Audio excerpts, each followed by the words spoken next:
Good day mga ka-sports natin dyan. Dina Wong, EJ Obiena, and Miss Cosmo Atisa Manalo, meron nga tayong mga update sa kanila. Pasabog natin sa mga kilala natin mga personalidad. Ang ating pag-uusapan nga ngayon ay tatlo agad. Isang vlog lang ito mga ka-sports. Maghahatid nga tayo ng mga good vibes at kaganapan sa mga atleta natin at syempre ang ating beauty queen na lumalaban nga, Miss Cosmo. Kaya panoorin nyo ang ating vlog hanggang sa dulo para malaman nyo ang mga updates sa kanilang tatlo. At syempre manatili kayong tumutok sa aking YouTube channel dahil ito isang vlog lang, tatlo agad ang kaganapan. Ano pang hinihintay nyo? Samahan nyo na ako at tuklasin ang mga updates sa kanila. Pero bago ang lahat, kung bago ka na sa aking YouTube channel, subscribe na. Click ang ating notification bell para lagi kang updated sa lahat ng issues sa volleyball. Susunod na.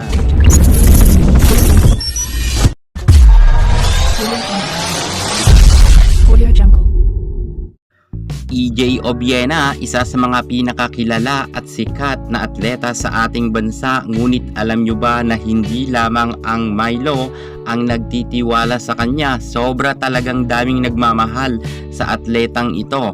Narito na nga ang mga sikat rin na kumpanya kung saan pinagkakatiwalaan rin siya at nakasupport sa kanya ang Milo, Puma, Alliance, Ayala Land, Summit Drinking Water, Visa, Pure Gold, Revisco Extreme, Alagang Lourdes, Smart, PLDT, Ligarde at marami pang iba. So nakikita naman natin na kahit nga itong si EJ Obiena ay hindi nga nakapag-uwi ng gintong medalya ng katatapos pa lamang na Olympic, ngunit kapansin-pansin na sobrang dami talagang mga big company na nagtitiwala nga kay Obiena at madalas talaga siyang kunin nga ngayon bilang modelo at endorser nga ng kanilang company. Grabe rin talaga kasi itong si EJ Obiena, sobrang humble kasi kung kaya ang biyaya talaga ay dumadaloy sa kanya. Matapos nga sa interview kay Boy Abunda, ipinakita lamang ni EJ Obiena ang pagrerespeto nga sa magulang at hinangaan naman to ng nakakaraming mga netizen. Dumako naman tayo sa pageant. Atisa Manalo, maraming ang napahanga sa kanyang mga judges sapagkat sobrang lumutang ang kanyang kagandahan.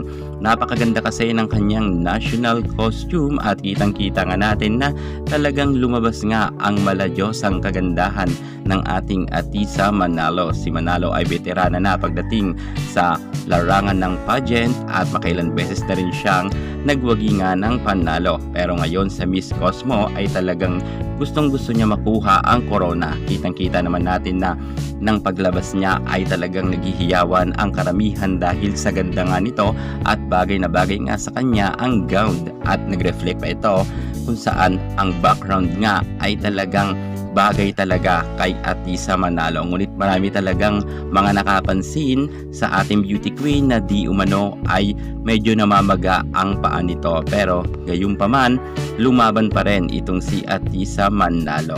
Good luck sa ating beauty queen na si Manalo. I hope na maiuwi niya ang corona dahil karapat-dapat naman talaga itong si Atisa Manalo na talaga siya ay manalo nga sa kompetisyong ito. At aasahan namin yan na maiuwi niya ang corona. Dumako naman tayo kay Boss Dina Wong. Ang Choco Mucho ay isa rin sa mga masasabi natin kilala na team pagdating sa larangan ng volleyball. At isa nga dito ang mga tinitilian ng karamihan ng mga netizen, walang iba kundi ang ating nag-iisang Boss Dina Wong. Si Dina Wong ay meron na ngang 2.4 million followers sa kanyang IG at isa nga itong si Boss D sa mga marami ngang mga humahanga sa kanya.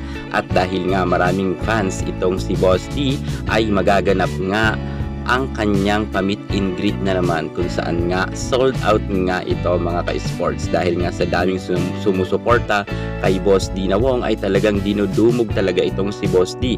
Marami man siyang mga kritiko at sinasabi na hindi naman to kagalingan pero ang kasikatan talaga ay na kay Boss Dina Wong. Kitang-kita naman natin na isa nga si Boss D sa mga tinitilian ng mga fans ng Choco Mucho at isa si Boss D ang dahilan kung bakit napupuno rin ang arena at maraming nanonood. At dahil nga mapagbigyan naman ni Boss D ang kanyang mga tagahanga sa kanyang restaurant sa Calamba City, ay makikipag-meet and greet nga ang ating Boss D na Wong. At sobrang dami talagang mga pupunta doon ng mga fans ni Boss D at sold out na nga mga ka-sports ang nasabi nating place nga ni Boss D na Wong sa dami niyang mga tagahanga.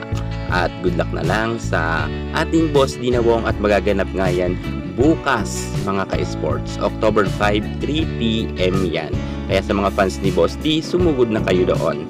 At syempre, yan nga ang ating mga maiinit na pasabog ngayon sa ating 3-in-1 Sports News, kung saan nga ang ating Boss D na Wong, EJ Obiena, and Atisa Manalo ang ating ibinida ngayon. Kaya tumutok kayo sa ating mga susunod na vlog dahil madalas tayo mag-a-update sa inyo ng mga kaganapan nga sa mundo ng sportsman or showbiz. 3-in-1 balita to mga ka-sports, isang vlog lang, 3 agad ang inyong malalaman. Yan muna ang pinaka-latest natin sa mundo ng volleyball.